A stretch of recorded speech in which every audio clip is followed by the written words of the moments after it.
Hai semuanya, balik lagi sama calon sarjana. Sebelum masuk, kita mesti pahami skala dulu ya guys. Bright Story mengkategorikan pernikahan di Indonesia jadi 4 tipe. Affordable itu di range 20-400 juta, moderate itu 40-800 juta, premium itu 100 juta sampai 2 miliar, dan luxury yang bisa tembus 7 miliar rupiah. Iya, kamu nggak salah dengar kok, 7 miliar. Itu setara harga 1 unit ruko di Jakarta Selatan dan ini buat pesta 1 hari. Nah, pesta pernikahan rata-rata di kota besar Indonesia pada tahun 2025 ada di kisaran 100-250 juta. Sewa gedung itu kira-kira 5-50 juta yang harga affordable-nya ya. Catering itu 30-150 ribu per porsi, dimana kalau 300 tamu udah 30 juta. Dekorasi standar 10-25 juta. Dokumentasi 3-20 juta. Belum lagi baju pengantin, cincin, MC, hiburan, mahar, seserahan, dan biaya lainnya yang tiba-tiba muncul ya. Dan tahu nggak fakta yang paling pentingnya itu apa? Sewa gedung dan catering itu biasanya 80% dari total budget pernikahan rata-rata. Itu menurut analisis dari Move Dana ya, dimana artinya 2 keputusan pertama kamu tuh bakal menentukan nasib finansial kalian selama 5 tahun ke depan. Dan pertanyaan kuncinya, gimana caranya angka yang awalnya tuh 50 juta bisa membengkak nyentuh 250 juta sih? Jawabannya guys ada di 3 kata, wedding tax, FOMO, dan bundling. Wedding tax, pajak invisible yang kamu nggak pernah dengar. Trik pertamanya adalah wedding tax. Wedding tax itu fenomena di mana vendor secara konsisten naikin harga begitu kalian menyebutkan kata kunci untuk pernikahan. Coba aja ya kalian eksperimen simple. Misalkan nih, kalian tuh telepon florist, terus tanya harga buket bunga mawar dan juga baby bread untuk dekorasi ulang tahun. Catat deh angkanya. Terus telepon florist yang sama lagi tapi dengan suara berbeda dan tanya harga buket yang sama persis untuk dekorasi pernikahan. Hampir pasti angka kedua itu 30-100% lebih mahal. Bunga yang sama, vendor yang sama, cuma beda konteks. Kenapa sih bisa begitu? Karena vendor tuh tahu ya satu hal, di kepala calon pengantin ada anggapan sekali seumur hidup. Begitu mindset itu nyala, sensitivitas harga kita tuh jadi turun drastis. Kamu tuh bakalan mikir, ya udahlah, masa di hari spesial gua ngirit? Dan vendor yang udah pengalaman puluhan tahun tahu persis kapan dan juga gimana cara nge-press mindset itu. Contoh konkretnya tuh begini deh. Tarif MC acara perusahaan tuh rata-rata 3-5 juta. Tarif MC pernikahan dengan kualitas dan juga jam kerja yang sama tuh berapa sih? 5-15 juta. Tarif band 4 personal acara komunitas 7-10 juta. Tarif band 4 personal pernikahan 15-25 juta. Bahkan tarif bunga potong segar di pasar Rawabelong nih 50.000 per ikat dong. Kalau ditata di pelaminan sekitar 30 ikat. Tapi gimana tuh tagihan dekorasi bunga di vendor pernikahan? Mulai dari 25 juta ya guys. Markup-nya udah kayak iPhone Pro Max dijual ke negara berkembang gak sih? Plus, pre-wedding photoshoot juga nih. Sesi foto 6 jam dengan fotografer di Bandung bisa nyentuh 8-15 juta. Sesi foto 6 jam yang sama untuk photoshoot brand dan juga produk gimana? Sekitar 3-5 juta. Nah, kalian tuh sebenarnya bayar mahal bukan karena kualitas, tapi keseringan karena label wedding itu sendiri. Namun, wedding tax itu baru permulaannya ya guys. Yang lebih jahat adalah cara mereka pakai FOMO dan juga tekanan sosial untuk bikin kalian tuh override semua logika finansial yang kamu punya deh. Dan ini bagian yang akan bikin teman-teman pada ngerti ya, kenapa pasangan yang awalnya niat hemat 50 juta, bisa berakhir di KTA 100 juta tanpa sadar. Jebakan FOMO dan tekanan sosial. Nah, sekarang coba deh buka Instagram dan juga Pinterest hari ini, search Wedding Inspiration Indonesia. Yang muncul tuh biasanya pelaminan setinggi 4 meter dengan bunga import yang langit-langitnya pakai instalasi cermin, MC artis kondang, dancers profesional yang masuk dari aisle dengan smoke effect, ataupun photoshoot drone di rooftop hotel bintang 5 kan? Cantik banget ya kelihatannya dan terlihat achievable, padahal angkanya itu minimal 500 juta rupiah.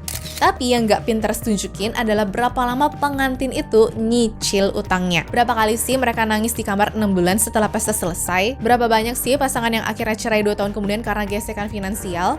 Dan tekanan sosial di Indonesia guys, itu level dewa deh. Kalimat-kalimat yang kamu bakal dengar berulang-ulang dari keluarga dan juga kerabat. Masa anak gue nikah di rumah? Gimana mama jawab ke tetangga? Tuh lihat keluarga A nikahnya megah. Masa kamu di balai RW? Sekali seumur hidup loh ini? Kapan lagi? Udah habisin dulu, nanti uangnya kan bisa dicari lagi. Nah, kalimat terakhir itu kalau kalian nih terjemahin dalam bahasa keuangan profesional, namanya tuh adalah argumen ekonomi paling jelek sepanjang sejarah.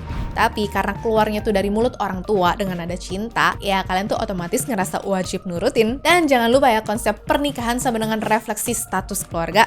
Di banyak budaya Indonesia nih, pernikahan bukan cuma acara dua orang yang mau hidup bareng, tapi juga display sosial. Berapa banyak tamu, gedungnya tuh di mana, vendornya tuh siapa, semuanya tuh jadi penilaian publik deh. Beban itu nyata ya, dan aku ngerti kalau susah dilawan. Tapi ingat, yang nyicil 5 tahun ke depan bukan tetangga kamu kan? Jebakan bundling, starting price versus real price. Trik ketiga adalah bundling dan juga upselling. Kalian pernah perhatiin nggak sih, hampir semua website vendor pernikahan itu pakai kata-kata sakti starting from X. Misalnya nih, paket dekorasi mulai dari 25 juta. Seneng dong kalian ngeliatnya. Terus teman-teman coba chat dan berujung ketemu tim salesnya mereka. Begitu sampai di konsultasi, kalian sadar nih kalau paket 25 juta itu adalah versi naked yang biasanya cuma dapat backdrop kecil, 2 standing flower, dan palingan karpet doang. Nah, ini tuh tanpa lighting, tanpa bunga import, dan juga tanpa aisle decoration. Ternyata buat acara yang kelihatan lumayan, kalian tuh perlu paket silver yang sebenarnya tuh 45 juta. Atau kalau pengen yang kelihatan di IG vendor mereka, paket gold yang 75 juta dong. Strategi ini namanya adalah anchor pricing. Mereka kasih harga awal yang murah biar kalian masuk pintu, tapi yang decent itu minimal 2-3 kali lipat. Nah, masalahnya sampai kamu selesai planning, total budgetnya ternyata udah jauh ya dari estimasi awal. Tapi ya, karena udah komit emosional, misalkan nih kalian tuh udah suka sama timnya, gedungnya tuh udah di DP, foto-foto referensi tuh udah jalan, teman-teman jadinya bakalan pilih nyicil daripada batalin kan? Nah, sedangkan di jebakan bundling kedua adalah vendor eksklusif gedung. Banyak nih gedung di Jakarta, Surabaya, dan juga Bandung yang memaksa kalian tuh pakai catering ataupun dekorasi tertentu. Nggak boleh deh bawa vendor dari luar. Nah, dengan begini, gedungnya tuh ngelok pasar, dan vendor eksklusif mereka tuh bisa charge premium tanpa kompetisi. Hasilnya tau nggak apa? Kalian bayar 2 kali lipat harga normal cuma karena gedungnya tuh monopolistik. Dan terakhir adalah hidden cost. Misalkan nih, biaya keamanan tambah 500.000 sampai 1 juta. Sewa ruangan TV VIP nambah duit juga. Tips buat petugas juga jangan lupa loh. Apalagi ada biaya overtime kalau acaranya itu molor. Terus pajak service, listrik tambahan kalau pakai band besar. Dan semua biaya kecil ini kalau dijumlahin bisa bikin total nambah 15-25% dari estimasi awal. Konsekuensi yang jarang dibahas. Sekarang masuk ya ke bagian yang paling banyak dilewat, karena dampak finansial pernikahan itu bukan cuma pesta habis, hidup lanjut. Ini nih guys, aku sebutin konsekuensi jangka panjangnya ya. Pertama, KTA pernikahan. Bank-bank di Indonesia secara aktif memasarkan pinjaman pernikahan sebagai produk khusus. Range 30-250 juta itu bunganya 1,5-2,2% per bulannya. Jadi kalau kalian ambil KTA 100 juta dengan tenor 5 tahun, total yang kamu bayar dengan bunga itu sekitar 165 juta ya. Kalau digabung dengan pasangan, kalian nih sebagai orang dewasa udah mulai hidup dari posisi minus 165 juta rupiah loh. Bukan modal usaha, bukan juga DP rumah, bukan tabungan anak, tapi hutang dari pesta yang berakhir dalam 6 jam aja ya. Kedua, yaitu gono gini sama dengan hutang bersama. Berdasarkan UU Perkawinan nomor 1 tahun 1974 pasal 35, harta yang diperoleh selama perkawinan itu menjadi harta bersama. Logika hukumnya, utang yang muncul selama perkawinan juga jadi hutang bersama dong. Jadi, kalau salah satu pasangan diam-diam ngutang pinjol pasca pernikahan, pasangan satunya secara hukum ikut nanggung, kecuali ada prenup atau perjanjian pranikah. Ketiga, dan ini nih yang paling miris, Kompas pernah mengangkat kisah pasangan Laode dan juga Sheila di Jakarta ya. Laode ini lulusan SMP paket C. Dia bekerja catering dengan gaji 3,5 juta sebulan. Nah, setelah menikah dengan resepsi yang dibiayai amplop dan juga hutang, mereka harus mulai cicilan bulanan dari November 2024. Amplop nikah 5 juta itu cuma cukup buat bayar beberapa tenaga pembantu acara ya. Jadi ibaratnya pestanya 1 hari, cicilannya itu bertahun-tahun. Ngeri banget kan? Strategi balik. Oke guys, ini bagian solusinya. 5 strategi praktis biar kamu tidak masuk ke perangkap. 1. Tentukan budget dulu ya, baru desain konsep. Jangan kebalik. Hitung total dana yang kamu dan juga pasangan kamu punya, plus kontribusi dari keluarga kalau ada. Itu tuh budget mati. Kalau konsep impian kamu nggak masuk angka itu, ya udah, ubah konsepnya bukan ubah angkanya. 2. Dapetin quotation tanpa nyebut pernikahan. Telepon vendornya dan juga bilang kalau kamu tuh lagi planning event keluarga gitu ataupun acara komunitas. Bandingkan deh dengan harga wedding. Selisihnya bakal bikin kalian tuh paham wedding tax itu nyata dan teman-teman bisa nego dari posisi yang lebih kuat. 3. Negotiate. Selalu nego deh. Vendor itu selalu ngasih harga list price yang udah di markup ya. Diskon 15-30% tuh sangat possible kok kalau kalian mau nego, terutama nih di musim low season seperti Februari, April, ataupun September. Hindari Sabtu di musim akhir tahun ya, karena itu peak pricing time yang semuanya mahal. 4. Menikah di KUA dan resepsi kalau diperlukan kemudian. KUA gratis kok kalau jam kerja atau bayar 600.000 di luar jam ya guys. Akad nikah yang sah, biaya pun selesai. Resepsi bisa diatur fleksibel sih guys, bisa juga beberapa bulan kemudian atau bahkan nggak sama sekali. Banyak pasangan yang nikah di KUA plus traktir keluarga inti makan di restoran dengan totalnya itu 10 juta rupiah dan tetap bahagia kok. 5. Bahas finansial seterbuka mungkin sama pasangan. Sebelum nikah, saling ngecek riwayat utang ya, buat juga lah budget bersama. Pertimbangin prenup kalau ada gap finansial besar ataupun salah satunya punya bisnis ya. Dan diskusin juga nih, uang pernikahan versus uang DP rumah, mana sih yang lebih prioritas? Jawabannya sih hampir selalu rumah ya. Tapi banyak pasangan baru sadar setelah pesta selesai dan amplopnya tuh udah habis. Closing. Jadi guys, kalau aku tarik kesimpulannya, industri pernikahan Indonesia itu bukan inherent jahat kok.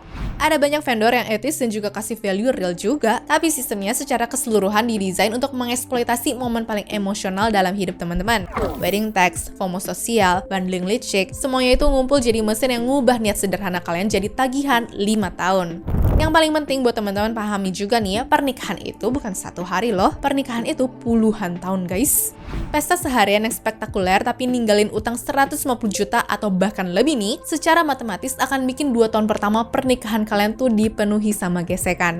Riset psikologi aja konsisten kok menemukan kalau masalah finansial itu adalah penyebab perceraian nomor 1 atau 2 di hampir semua negara, termasuk Indonesia. Pernikahan itu perayaan komitmen, bukan flexing finansial. Tetangga kamu juga bakal lupa dekorasi nikah kamu dalam 2 minggu ke depan kok. Tapi cicilan KTA 5 tahun gimana tuh? Gak akan ya kalian lupain setiap tanggal 25 waktu notifikasi bank muncul kan guys? Pesan terakhir dari aku ya, hidup berdua selama puluhan tahun itu butuh banyak hal. Butuh sabar, butuh komunikasi, dan kadang butuh modal juga. Mulai dari posisi minus karena pesta akan jauh lebih berat daripada mulai dari posisi 0 dengan KUA sederhana. Pernikahan yang sukses itu bukan diukur dari berapa juta yang kamu habiskan di hari H kok, tapi dari berapa lama kamu dan pasangan bisa bertahan saling support tanpa hancur secara finansial. Pertanyaan terakhirnya nih guys, kamu lagi ada di tahap mana sih? Lagi planning pernikahan dan udah ngerasa, kok angkanya makin gede sih? Atau kalian udah nikah dan ngalamin sendiri jebakan-jebakan ini? Share di kolom komentar ya, biar yang jalanin tuh bisa belajar juga dari pengalaman kalian. Kalau video ini berguna, jangan lupa like, subscribe, dan share ke teman-teman yang lagi sibuk DM vendor dekorasi tiap malam ya guys. Sampai ketemu di video selanjutnya. Dan ingat, hari pernikahan itu penting, tapi 10.000 hari setelahnya jauh lebih penting, oke? Anyways, cukup sampai di sini ya guys video hari ini. Sampai jumpa di video selanjutnya. Dah.